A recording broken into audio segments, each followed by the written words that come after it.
ठीक है। हम जी अपना जी। जावा का फर्स्ट प्रोग्राम कैसे लिखेंगे, ठीक है।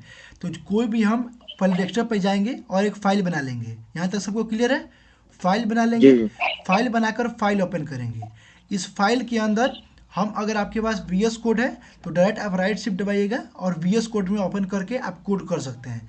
लेकिन अगर किसी के पास अभी वी एस कोड नहीं है, वी एस कोड इंस्टॉल नहीं है, तो वो लोग क्या करेंगे, अपना नोट पैड ओपन करेंगे। सबसे पहले अपना जो कंप्यूटर में बेसिक दिया रहता है नोट पैड, उसको ओपन करेंगे, ठीक है। नोट पैड को ओपन कर लेंगे। नोट पैड में जाने के बाद आप लोग सबसे पहले चले जाइएगा, पहले फाइल पे चले जाइएगा। आप ये काम पहले भी कर सकते हैं और ये काम बाद भी कर सकते हैं, मतलब सेव करने का, ठीक है। पहले भी सेव कर सकते हैं और बाद में भी सेव कर सकते हैं, उसमें कोई बड़ी प्रॉब्लम नहीं है, ठीक है। तो हम बाद में ही सेव करेंगे, पहले प्रोग्राम कर लेते हैं, ठीक है। चलिए, तो पहले सबसे पहले अपना नोट पैड ओपन कर लिए। नोट पैड ओपन करने के बाद अब हम जावा का प्रोग्राम को यहाँ पर लिखना स्टार्ट करेंगे। तो जावा का जब हम प्रोग्राम करते हैं, तो जावा के प्रोग्राम में सबसे, या किसी भी प्रोग्रामिंग लैंग्वेज में कभी भी जब हम प्रोग्रामिंग करने आते हैं, तो सबसे पहला हमारा क्या होता है, हेडर फाइल को डिफाइन करना, ठीक है। तो जावा का हमारा हेडर फाइल होता क्या है, इम्पोर्ट जावा x dot swing dot S T, मतलब इम्पोर्ट, ठीक है, इम्पोर्ट स्पेस लेंगे जावा एक्स डॉट सुमित जी अपना एक बार माइक बंद कर लीजिए, डॉट आवाज आ रहा है इधर कट कट के। एस्टिक, और यहाँ पर लगाएंगे सेमी कॉलन। सब कोई ध्यान से देखिएगा, कोई भी प्रोग्रामिंग लैंग्वेज में जब हम सबसे पहला लाइन लिखेंगे वो हमारा हेडर फाइल होता है। हेडर फाइल क्या होता है, आपको ये बताता है हेडर फाइल कि आप किस चीज़ में प्रोग्रामिंग कर रहा है। नहीं तो अगर हम हेडर फाइल नहीं लिखेंगे और जब आप प्रोग्राम को रन कराने जाएंगे तो ये पता ही नहीं चलेगा कि आप जावा का प्रोग्राम कर रहे हैं कि सी का कर रहे हैं कि सी प्लस प्लस का कर रहे हैं, ठीक है, या किस प्रोग्रामिंग लैंग्वेज से आप वर्क कर रहे हैं। तो हर चीज़ का एक हेडर फाइल होता है, हर प्रोग्रामिंग लैंग्वेज का अपना हेडर फाइल होता है। हालांकि हेडर फाइल एक नहीं होता है, बहुत सारे होते हैं। जिसका प्रोग्राम में जैसे यूज होता है हम उस हेडर फाइल को वैसे यूज कर सकते हैं। लेकिन जावा के लिए सबसे कॉमन हमारा हेडर फाइल होता है import dot Java dot asterisk semi colon, ठीक है। यहाँ तक सबको क्लियर है? उसके बाद हमारा जो नेक्स्ट लाइन होता है, हम जावा में सबसे पहले हम क्लास को ओपन करते हैं। क्यों? ये हमारा हो गया क्लास जावा में, ठीक है। और क्लास को हम यहाँ से क्या करते हैं, ब्रेसेस लगाकर ओपन करेंगे, ठीक है। और जितना भी आप प्रोग्राम करेंगे इस क्लास के अंदर ही हम उस प्रोग्राम को करेंगे। सबको क्लियर हो गया? अब इस क्लास है, मानिए ये व्यक्ति है, तो इस व्यक्ति का कोई नाम भी तो होना चाहिए ना, ठीक है। तो ये हमारा क्लास हो गया, इस क्लास का हम कुछ नाम रख लेंगे, ठीक है। तो नाम रखना इंपॉर्टेंट है और कंपलसरी है, ठीक है। क्लास के पहले पब्लिक का भी तो यूज होता है जी, ना। जी मैं क्लियर कर देता हूँ, एक सेकंड पहले सुन लीजिए, वो भी क्लियर कर रहा हूँ, ठीक है। आप यहाँ पर क्लास के पहले मैंने एक किसी भी नाम से एक क्लास क्रिएट कर सकते हैं। तो क्लास का कोई भी नाम दे सकते हैं, जैसे मैंने पिछला प्रोग्राम में टेस्ट दिया था, तो यहाँ पर आप टेस्ट 2 से कर देते हैं, ठीक है। ध्यान रखिएगा लोग सबको ही रन कराते टाइम में, ठीक है। टेस्ट 2 नाम से हम लोगों ने यहाँ पर क्या किया, एक हमने अपना प्रोग्राम कर लिया। हमने अपना क्या किया, क्लास को बना लिया। यहाँ से हमारा क्या हुआ, क्लास क्रिएट हो गया, ठीक है। यहाँ से हमारा क्या हुआ कि क्लास क्रिएट हो गया और क्लास का एक नाम हो गया। अब हम कभी भी इस क्लास के बारे में जब बात करेंगे तो हम किस नाम से बात करेंगे, टेस्ट 2 नाम से बात करेंगे। जब भी किसी इंसान को बुलाना होता है तो हम उसके नाम से बुलाते हैं, तो इसीलिए हर क्लास का एक नाम होगा जिससे हम उसको रन करेंगे या उसको कॉल करेंगे या कुछ भी करेंगे उसके नाम से करेंगे।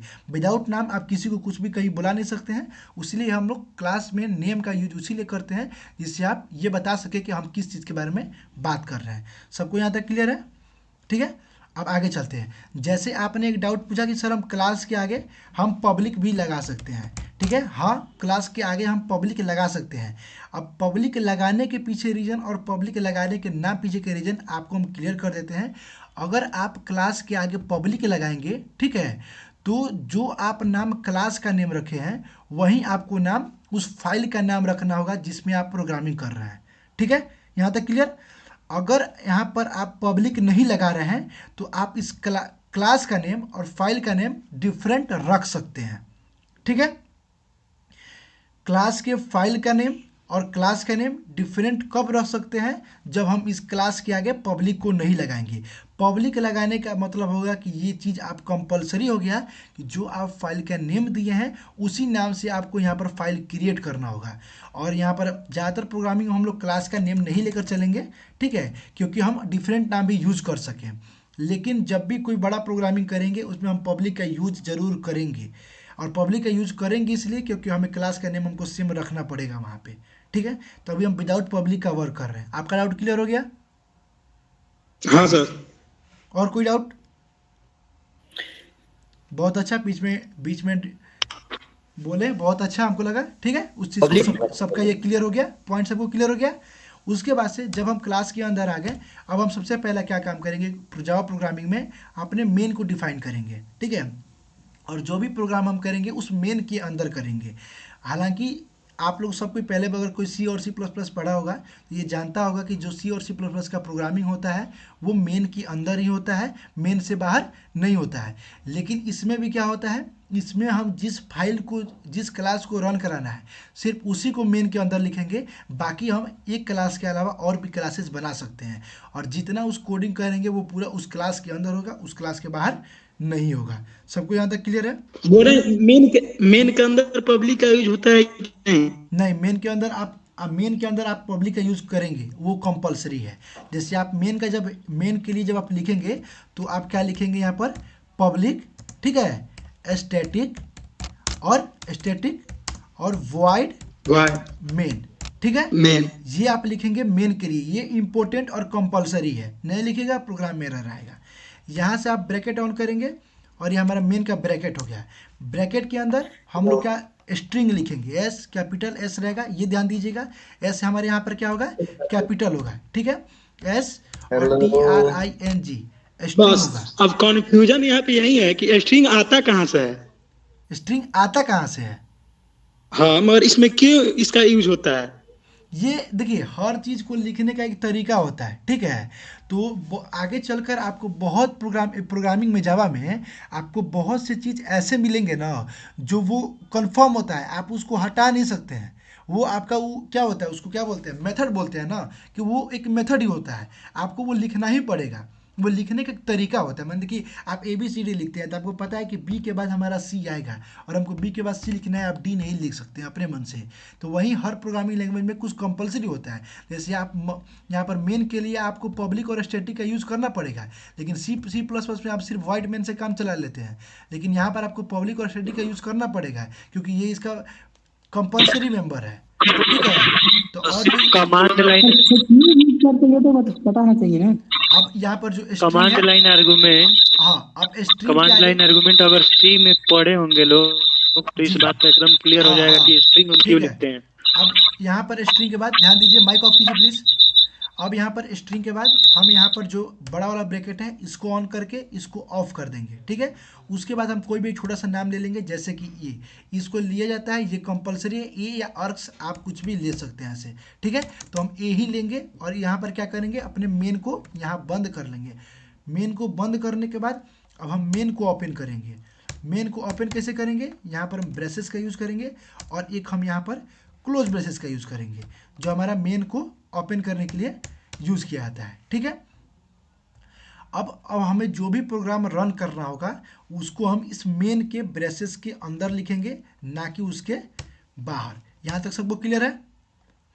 मेरा यहाँ पर हेडर फाइल हो गया, ये मेरा क्लास हो गया, उस क्लास का हम नेम दे दिए, और इस क्लास के ब्रेसेस को ऑन कर लिए। जो भी प्रोग्रामिंग करेंगे इस क्लास के अंदर करेंगे, और जो भी चीज़ हमें रन करना होगा वो हम अभी मेन के अंदर लिखेंगे, ठीक है।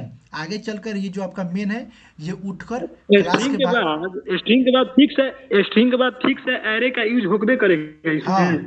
हाँ, यूज़ करना ही है। वो जो ये दिए हैं उसका मतलब आर्गुमेंट। आर्गूमेंट, यस, आर्गूमेंट, ठीक ठीक है है, ठीक है। तो अब यहाँ पर हम अपना प्रोग्राम लिखेंगे। अब हम जो भी हमें प्रोग्राम करना होगा अब हम क्या करेंगे, इस मेन के बीच में करेंगे, ठीक है। अभी जो भी हम प्रोग्राम करेंगे इस मेन के बीच में करेंगे, और उसी को हम रन कराएंगे। आगे जब चलिएगा आप लोग तो एक जैसा 3 4 5 10 क्लास बनेगा, ठीक है। जितना आपका प्रोग्राम होगा, जितना आपका रिक्वायरमेंट होगा, उसके हिसाब से आप अपना क्लास बनाएंगे। और अब आप पूछिएगा कि सर जब यहाँ पर एक क्लास बनाए हैं तो एक क्लास का तो हम एक मेन बनाकर इसमें हम प्रोग्राम रन करा लिए, जब हम यहाँ पर दूसरा क्लास आगे चल के प्रोग्राम में बनाएंगे तो फिर उसमें भी मेन बनाएंगे, तीसरा बनाएंगे तो उसका भी मेन बनाएंगे। तो नहीं, पूरे प्रोग्राम में सिर्फ एक मेन होगा, पूरे प्रोग्राम में सिर्फ हमारा एक मेन होगा, और वो मेन कहाँ होगा, सबसे लास्ट में प्रोग्राम के, ठीक है। अगर यहाँ पर हम 10 क्लास बना लेते हैं तो हमारा मेन कहाँ पर होगा, 10वें क्लास में। मेन कहाँ होगा हमारा? 10वें क्लास में।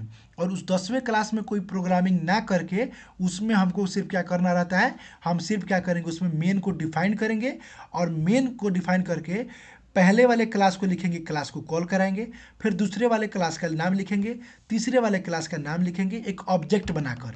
ठीक है, ये चीज़ आप लोग को धीरे धीरे पता चलेगा आगे। अभी आप बस समझिए कि मान लीजिए ये मेरा लास्ट क्लास है और इस लास्ट क्लास में हम क्लास का नेम दिए हुए हैं और उसका हम यहाँ पर ये मेन क्लास के डिफाइन किए बाहर हुए हम हैं। मेन फंक्शन डिक्लेयर नहीं कर सकते हैं। नहीं, क्लास के बाहर आप मेन नहीं कर सकते हैं। अगर आप 5 क्लास बनाते हैं और उसका प्रोग्रामिंग करते हैं तो एक छठा क्लास आपको बनाना होगा, उस क्लास का एक्स्ट्रा कोई नाम देना होगा और नाम देकर उसको आपको क्या करना होगा, उसके अंदर मेन बनाकर, और जितना पांचों क्लास बनाए हैं ना, वो पांचों क्लास का नाम इसमें ऑब्जेक्ट के थ्रू दिया जाता है। एक इसमें ऑब्जेक्ट किया जाता है, आगे आपको बताएंगे कैसे किया जाता है। प्रोग्रामिंग जैसे जैसे आगे बढ़ेगा आपको बताएंगे ऑब्जेक्ट कैसे क्रिएट किया जाता है। और उसको ऑब्जेक्ट को क्रिएट करके पांचों क्लास का नाम रख रख के उसको पुकारेंगे, मतलब उसको बुलाएंगे कि हाँ अब तुम आओ, तो तुम आओ, तो तुम आओ, तो तुम आओ। और लाइन से पांचों क्लास का नाम रख के उसको लिखेंगे, जिससे जब हम प्रोग्राम रन कराने जाएंगे, जैसा कि मैंने बताया कि जब प्रोग्राम रन कराएंगे तो किस नाम से रन कराएंगे, क्लास के नेम से। तब आप 6 प्रोग्राम रहेगा तो 6 क्लास में से किस क्लास के नेम से आप बुलाएंगे, तो जिसमें मेन होगा उसके क्लास के नाम से। अगर छठे क्लास में हमारा मेन है तो उसके नेम से ही हम प्रोग्राम को रन करेंगे। ठीक है, सबको क्लियर हो गया? सबको क्लियर? अब हम पहला इसमें प्रोग्राम लेते हैं क्या चाहिए, हेलो वर्ल्ड प्रिंट कराने का। तो हम इसमें क्या करेंगे, सिस्टम के लिए हम कैपिटल एस का यूज करेंगे। ये मैसेज प्रिंट कराने के लिए जावा का मेथड होता है क्या, system dot out dot print L N. ठीक है, प्रिंट एक सेकेंड प्रिंट एल एन। ठीक है, प्रिंट एल एन लेने के बाद हम यहाँ से ब्रैकेट ऑन करेंगे और एक ब्रैकेट जो हमें अपना क्लोज करेंगे। अब इस ब्रैकेट के अंदर हमें जो भी मैसेज देना है इस ब्रैकेट के अंदर देंगे। लेकिन इसमें भी एक ये प्रॉब्लम है कि अगर आपको कोई भी message as it is print कराना है तो आप उसको डबल कोट के अंदर लिखिएगा।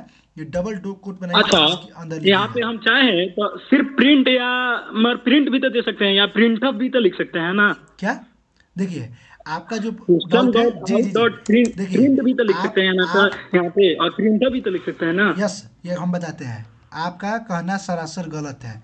अब हम बताते हैं क्यों गलत है। हर प्रोग्रामिंग लैंग्वेज का अपना अलग मेथड होता है। आप जो प्रिंट एफ का बात कर रहे हैं वो हमारा सी प्रोग्रामिंग का है। ठीक है, आप जो सी आउट और सी इन का बात कर रहे हैं वो हमारा C++ लैंग्वेज का है। लेकिन जावा में अगर आपको कोई भी मैसेज प्रिंट कराना है उसके लिए आपको system dot out dot print LN और ब्रैकेट का यूज करना होगा। और ब्रैकेट बिना का देखिए बिना एलन रखे हुए भी तो रन कर हाँ, देता हो है ना। सकता है न्यू लाइन में नहीं आएगा। तो न्यू लाइन में नहीं आएगा, तो मतलब आप आप पर हो जाएगा, सुनिए, प्रिंट से हो हाँ जाएगा। ये बिना आप कर सकते हैं, ये बात आप कर सकते हैं बिना प्रिंट के। एल एन का मतलब है कि न्यू लाइन, मतलब आप जब भी प्रोग्राम रन कीजिएगा ना तो वो न्यू लाइन में आते जाएगा, उसके नीचे उसके नीचे उसके नीचे। ठीक है, अगर वही न्यू लाइन का यूज आप नहीं करिएगा तो आप क्या होगा कि आपका वो एक ही लाइन में पूरा मैसेज प्रिंट होगा। अब हम ब्रैकेट ऑन करेंगे, यहाँ पर हम डबल कोट यूज करेंगे। मैसेज कोई भी एज इट इज अगर प्रिंट कराना है तो वहाँ पर हम डबल कोट का यूज करेंगे और डबल कोट के अंदर हम हेलो वर्ल्ड अपना प्रोग्राम लिख लेंगे। यहाँ तक सबको क्लियर है? और लास्ट में हम क्या करेंगे, लास्ट में हम सेमी कॉलन का यूज करेंगे। System dot out print L N bracket double quote के अंदर अपना मैसेज लिखेंगे, जो भी हमें प्रिंट करना होगा, ब्रैकेट को क्लोज करेंगे, अपना सेमी कॉलन लगाएंगे। यहाँ से हमारा क्या हुआ कि जावा का हेलो वर्ल्ड का नॉर्मल प्रोग्राम हमारा कंप्लीट हुआ। अब दूसरा प्रोसेस आता है, अब हम इसको सेव करना है और इसको रन कराना है। सेव करने के लिए मैंने बताया इसको, आपको यहाँ जाइएगा, सेव एज पे क्लिक कीजिएगा। आपने जहाँ पर भी फोल्डर बनाएगा, मैंने डेस्कटॉप पर फाइल बनाया हुआ है जावा की नेम से, चला गया। इसमें जाकर आपको फाइल नेम अब चेंज करना है। यहाँ पर आपको फाइल नेम दिख रहा होगा .txt। ये क्या होता है, नोटपैड का अपना एक्सटेंशन है। हर प्रोग्रामिंग फाइल का अपना एक्सटेंशन होता है। तो आपको क्या करना है, हम test2 नाम से लिए हुए थे, test2 नाम से ही फाइल को सेव करेंगे और test2 नाम डालने के बाद हम इसका एक्सटेंशन लगाएंगे जावा। हर चीज़ का अपना अपना एक्सटेंशन होता है। जैसे आप जाइएगा यहाँ पर देखिएगा, क्लिक कीजिएगा, यहाँ पर शो नहीं कर रहा है। जब भी आप PDF वगैरह सेव कीजिएगा तो PDF का आपका आता है .pdf। फोटो कोई सेव कीजिएगा उसका आता है .png या .jpg ऐसे करके कुछ होता है, ये सब क्या है, एक्सटेंशन है। ये एक्सटेंशन इस चीज़ के लिए होता है, ये प्रूव करता है कि आप क्या चीज़ सेव करना चाहते हैं, वो किसके चीज़ के लिए, किस काम के लिए है।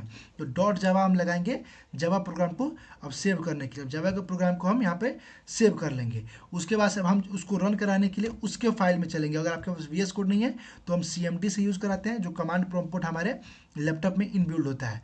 ठीक है, अब हम चलेंगे जावा की इस फाइल को जहाँ डेस्कटॉप में है यहाँ पर। उसके बाद यहाँ जाने के बाद देखिए मेरा टेस्ट2 नाम से मेरा फाइल क्रिएट हो चुका है। ठीक है, अब यहाँ पर हम क्या करेंगे, अब इसको हम रन नहीं करेंगे, इसको कुछ नहीं करेंगे, बस जिस फाइल में आपका प्रोग्राम है उस फाइल के इस ब्रैकेट पे आपको जाना है, यहाँ पर क्लिक करना है और इसको पूरा को रिमूव करके CMD पे क्लिक करना है।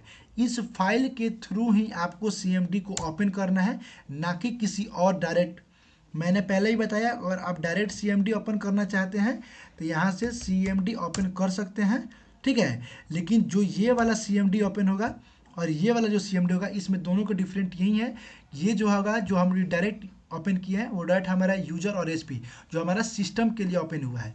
लेकिन ये जो हम यूज़ किए हैं, आप देख सकते हैं डेस्कटॉप में जो जावा का फाइल बना है उस फाइल के अंदर तक ये पहुंचकर और वहाँ से ये खुला है। तो हमारा प्रोग्राम जहाँ तक होगा उस फाइल में जाकर हम CMD को ओपन करेंगे, ना कि बाहर से। ठीक है, अब इसमें रन कराने का प्रोसेस क्या होता है, जावा में कभी भी हम कंपाइलेशन जब करते हैं तो हम जावा C लिखेंगे और उस फाइल का नेम देंगे जिस फाइल को हमें रन कराना है। तो फाइल का नेम हम क्या दिए हुए थे, यहाँ पर देख सकते हैं टेस्ट2 नाम से हम फाइल को सेव किए हुए थे।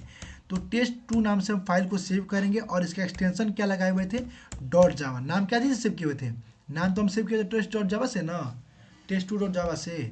तो ये इसका रहेगा जावा C, हम जावा के प्रोग्राम को रन करा रहे हैं तो जावा C स्पेस देकर टेस्ट2.java और यहाँ पर हम इंटर करेंगे। इंटर करने के बाद आप एक चीज़ नोटिस कीजिएगा कि जब कंपाइल हो गया, ये कंपाइलेशन के लिए रूल है, कंपाइल जब होगा तो 2 सेकेंड रुक कर नेक्स्ट लाइन आएगा, ये ध्यान दीजिएगा। देखिए 1 सेकेंड, 1 2 सेकेंड रुक कर ही ये जावा के नेक्स्ट फाइल को दिया। अब यहाँ पर ये प्रोग्राम हमारा कंपाइल हो चुका है। अब कंपाइल होने के पीछे का ये रूल है, ये किस सॉफ्टवेयर से पीछे कंपाइल हुआ है सब मैं आपको क्लियर करूँगा। ठीक है, बस अब वेट कीजिए। अब हम आगे क्या करेंगे, अब जावा के प्रोग्राम को हम लोगों ने कंपाइल कर लिया, यहाँ पर हमारा कोई भी एरर नहीं आया, यानी हमारा प्रोग्राम एकदम सही है। और अगर प्रोग्राम में कोई एरर होता है तो जब भी हम कंपाइल करेंगे तो हमारा एरर शो हो जाएगा कि ये प्रोग्राम में आपको एरर है। तो फिर आपको प्रोग्राम में जाकर उसको अमेंडमेंट करना है, उसको सुधार करना है और फिर उसको सेव करके और फिर से उसको कंपाइल करना है। ठीक है, जितना बार हम प्रोग्राम में चेंज करेंगे उतना बार हम उसको क्या करेंगे, कंपाइल करेंगे। अगर किसी चीज़ को यहाँ पर चेंज कर दिया और कंपाइल नहीं किए तो आपका सेम पिछले वाला ही रन होगा, ना कि नया वाला। अब इसका होने का रीज़न क्या है, ये जब मैं आपको बताऊंगा कि कंपाइलेशन कैसे होता है पीछे बैकग्राउंड में, तब आपको पता चलेगा। अभी पहले ये देखिए, जावा के प्रोग्राम को रन कराने के लिए अब हम यूज करेंगे जावा। ठीक है, नॉर्मल जावा यूज करेंगे। और यहाँ पर तो हम लोग यूज किया है काजी का जावा फाइल नेम को, फाइल नेम सेव किए थे टेस्ट2.java से। लेकिन यहाँ पर जब रन करते हैं जावा के प्रोग्राम को तो हम यूज करते हैं क्लास नेम, जो भी हमारा क्लास का नेम होगा। तो क्लास का नेम हमारा क्या है, टेस्ट2 नाम से मेरा फाइल है। अब यहाँ पर हम एंटर करेंगे और हमारा जावा का प्रोग्राम रन होकर आप लोगों के सामने आ चुका है, हेलो वर्ल्ड। ठीक है, अब इसके पीछे के कंपाइल होने का और रन होने का प्रोसेस क्या है, अब ये कल की क्लास में आप लोगों को हम बताएंगे, क्योंकि ये एक लंबा टॉपिक है और बहुत समझने वाला टॉपिक है। कम से कम आधा घंटा या 40 मिनट उसको लगेगा। ठीक है, तो उस टॉपिक को फिर हम कल लेंगे। आज बस इतना समझ लीजिए कि सबसे पहले हम नोटपैड में जाएंगे, जावा के हेडर फाइल को डिफाइन करेंगे, क्लास बनाएंगे, क्लास का नेम देंगे, उसका ब्रेसेस ओपन कर लेंगे। उसके ब्रेसेस के अंदर अपना हम मेन को डिफाइन करेंगे, मेन को डिफाइन करके उसके ब्रेसेस ऑन कर लेंगे। उसके अंदर हम क्या करेंगे, जावा का जो भी प्रोग्राम है उसके अंदर हम इसको क्या करेंगे, हेलो वर्ल्ड को, उसके मैसेज को हम यहाँ पर लिखेंगे और उसके बाद से इसको सेव करेंगे। सेव करने का एक्सटेंशन मेरा क्या होगा, .java। ठीक है, जो भी फाइल नेम देंगे उसका .java लगा के सेव करेंगे। फाइल में जाएंगे, फाइल में जाके उसके फाइल उस फोल्डर को खोलेंगे, उस फोल्डर के ऊपर जाकर हम वहाँ से CMD को क्या करेंगे, यहाँ से हम क्या करेंगे, CMD को ओपन करेंगे। CMD में ओपन करने के बाद हम डायरेक्ट कहाँ पहुँच जाएंगे, डेस्कटॉप के जावा के फाइल में। वहाँ से हम उसको एक्सटेंशन हमारा कंपाइल करने का होगा जावा C टेस्ट2.java, हमारा ये कंपाइल करने का एक्सटेंशन हो गया। test2 डॉट जावा जो हमारा है फाइल नेम है। जब भी कंपाइल करेंगे फाइल के नेम्स में डॉट जावा लगाकर कंपाइल करेंगे। अगर कंपाइलेशन फुल हो जाता है, अगर कोई एरर नहीं आता है, यानी आपका प्रोग्राम ठीक है, आप रन कर सकते हैं। उसके बाद फिर आपको एक बार और लिखना पड़ेगा उसको रन कराने के लिए। जो हमारा जावा है, जावा लिखेंगे और क्लास का नेम लिख देंगे। क्लास का नेम जो हमारा test2 है उसका नेम लिख देंगे और जावा के प्रोग्राम को रन करा देंगे। यहाँ तक सबको क्लियर है। फाइनली मेरा हेलो वर्ल्ड प्रिंट होकर आ गया। जावा का प्रोग्राम हमारा सिंपल सा फर्स्ट जावा का प्रोग्राम कंप्लीट होता है। इसमें किसी को डाउट हो? जैसे कि जब भी कंपाइल करा रहे हैं, जब भी सीएमडी में, जी तो 2 बार कमांड लिखना पड़ा। जावा सी को भी कंपाइल करना पड़ रहा है जी और तब फिर बाद में फिर बाद में हम जावा को कॉल कर जी। तब जाके हो रहा है। आप मेरे ऐसा ना हो कि एक ही कमांड में हो जाए। ठीक है, अब हम आपको बताते हैं। जैसा कि आपने बोला, ठीक है, तो आपके मर्जी से जावा चलेगा नहीं। और दूसरी बात, ये जो आप 2 बार इसको कंपाइल नहीं करा रहे हैं, फर्स्ट टाइम में जो जावा सी टेस्ट और जावा मतलब जो फाइल नेम के साथ इसको यूज़ किए हैं, ये आप प्रोग्राम को कंपाइल किए हैं, ठीक है। और जो दूसरा जावा जो क्लास नेम दिए हैं, ये आप प्रोग्राम को रन कराए हैं, जिससे आपका हेलो वर्ड जो मैसेज प्रिंट था वो प्रिंट होकर आया है। तो अब कंपाइल क्यों कराए हैं, सुनिए, पहले बात सुनिए, कंपाइल क्यों करा है और रन क्यों करा है, इसके पीछे का रीज़न क्या है, ये कल के क्लास में आपको बताएंगे कि हम कंपाइल क्यों कराते हैं। डायरेक्ट हम रन भी तो करा सकते हैं, लेकिन डायरेक्ट हम रन नहीं करा सकते हैं विदाउट कंपाइलेशन के। अब कंपाइल हम करते क्यों हैं, कंपाइल करने के पीछे रीज़न क्या होता है, ये हम कल के क्लास में डिस्कस करेंगे। अभी क्लास वो नहीं ले पाएंगे, टाइम अप हो चुका है और पूरा आधा घंटा का वो पूरा टॉपिक है, ठीक है, वो पूरा